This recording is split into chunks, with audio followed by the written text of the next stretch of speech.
je vous parle aujourd'hui du sabbat d'Imbolc. En quelques mots, c'est à mi-chemin entre Yule, le solstice d'hiver, et Ostara, l'équinoxe de printemps. Imbolc est souvent célébré le 1er ou le 2 février. Ce sabbat annonce le tout début du printemps ésotérique. La date de célébration peut aussi être calculée en fonction des astres afin qu'elle corresponde au point exact entre Yule et Ostara. Imbolc est une fête d'origine celtique très ancienne, pendant laquelle on célèbre la lumière qui renaît petit à petit et la déesse mère Brigide. C'est une période dédiée à la lustration, à la purification et au nettoyage. Les paysans parcouraient autrefois les champs avec des flambeaux et priaient la déesse de purifier la terre avant les semailles. Peut-être l'avez-vous remarqué, dans la nature, la terre s'éveille lentement. On entend davantage les oiseaux, les premières pousses sortent de terre, les premiers perce-neige vont faire leur apparition, les jours sont un peu plus longs.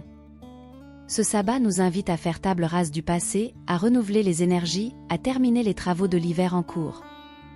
La Chandeleur, fêtée le 2 février, puise sans doute ses origines dans cette fête païenne. Les rituels favorisés pour Imbolc sont ceux liés à la purification et au nettoyage. Et oui, c'est la saison du grand nettoyage du printemps qui commence. Parlons de l'évolution personnelle et spirituelle. L'obscurité s'éloigne de plus en plus, et si le travail intérieur a été fait, alors nous nous sentons naturellement plus légers durant Imbolc. Le soleil grandit, amenant avec lui davantage de clarté, au sens propre comme au figuré. Le temps est venu de préparer notre sol, notre temple. Celui qui va accueillir et faire germer nos nouveaux projets.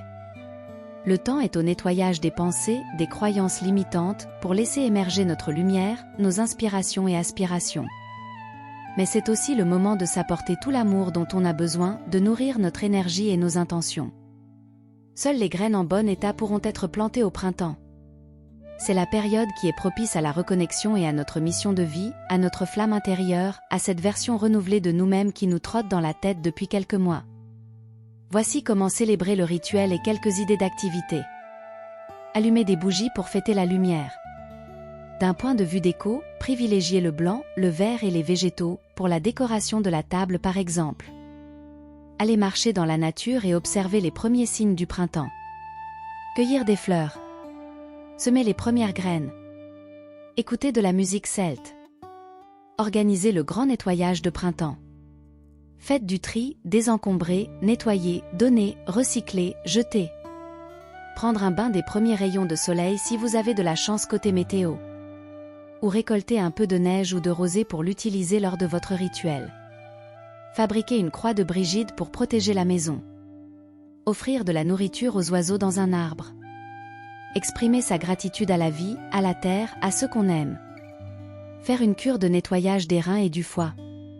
À mon sens, toutes les activités proposées ci-dessus peuvent revêtir la forme d'un rituel si elles sont faites en conscience. Qui est la déesse Brigide ?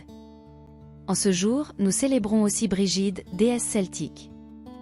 Elle représente 3 aspects de la femme. La jeune vierge, la mère aimante et nourricière, et la femme sage. C'est une déesse au tempérament de feu qui protège sans relâche ceux qui l'invoquent. Elle est la contrepartie féminine de l'énergie guerrière attribuée à l'archange Michael. Son message pour nous est celui d'être clair quant à nos intentions. Et ce particulièrement pour Imbolc qui marque notre renaissance et celle de la Terre. Elle nous demande de nous exprimer sans crainte, d'avoir confiance en nous, d'oser être pleinement nous-mêmes. Si vous avez aimé cette vidéo, laissez-nous un commentaire et abonnez-vous pour voir nos prochaines vidéos, et à bientôt.